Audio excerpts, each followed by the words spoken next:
I'm Greg Willse. I use he, him pronouns. I'm a white queer man with black and gray hair and a mustache. I'm wearing a black t-shirt, and behind me is a white wall. I'm in the fiction cohort, and tonight I'll be reading an excerpt from a short story called Justin in 3 parts. I'm going to read from the middle section. All you need to know is that the narrator is a graduate student in New York. He has a terrible case of hemorrhoids, and he recently broke up with a guy named Justin. A few months later, on a trip to San Francisco for a conference about literature and something, I sent Alice a message. I met a guy. I think I'm in love. Good job, she texted back. What's his name? I paused on the sidewalk somewhere along Market Street, thumbs hovering over my splintered screen. A guy dressed as a unicorn, but in a jockstrap, flew past me. Quit hogging the road, sweetheart. I turned back to my phone. Justin? After a minute, Alice replied, end it now, too confusing. It's okay, I typed.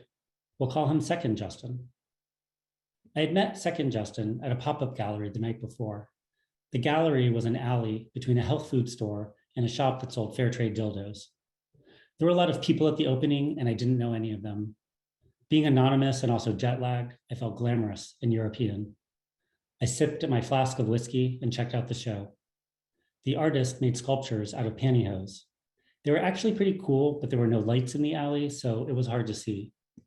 I was trying to make sense of one that called to mind a pile of potatoes. I had skipped dinner when Second Justin approached. This is a really evocative piece, he said. I'm friends with the artist. Yeah, I nodded. Totally evocative. We chatted for a bit, and when he mentioned his name, I said, oh, that's funny. I was dating a guy named Justin in Brooklyn. Why is that funny? Not like funny, just like, funny. He made a small, non-committal noise. My apartment is just 2 or 3 blocks away, he said. 2 blocks I can work with, 3 might be pushing it. I don't understand, he said, and tilted his perfectly shaped head. Does that mean you're coming over or not?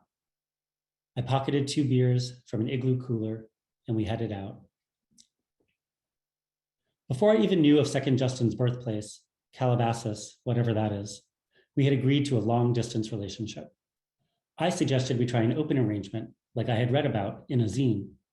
While Justin initially resisted, a couple weeks later, he met a guy named Ross who waited tables at a new ramen spot in the Mission and called to say he had reconsidered. I was working late in the library, not really getting anything done, and now I really wouldn't get anything done. All right, I said, have fun with Ross, and hung up. A librarian shushed me loudly from across the room. I didn't even think Second Justin liked ramen.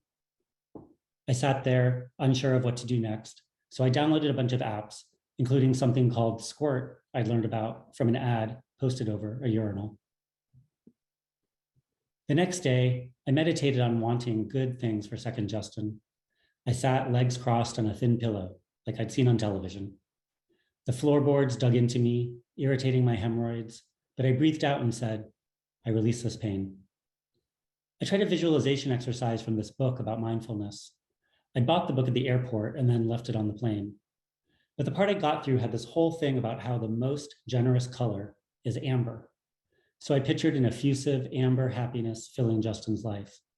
I saw my petty feelings of jealousy flooding from me and washing away down the gutters of insecurity and resentment. That evening before bed, I put a Ziploc filled with ice cubes down the back of my pants and called Second Justin. I was telling him about a hilarious dog I'd seen that morning with a Snickers wrapper stuck to its leg, but the story wasn't quite coming together, and he seemed distracted. I should really go, he said. I could hear some muffled background noise. It sounded like a cow giving birth in a field, but that didn't really make sense. Sorry, are you out? After a pause, he replied, yes?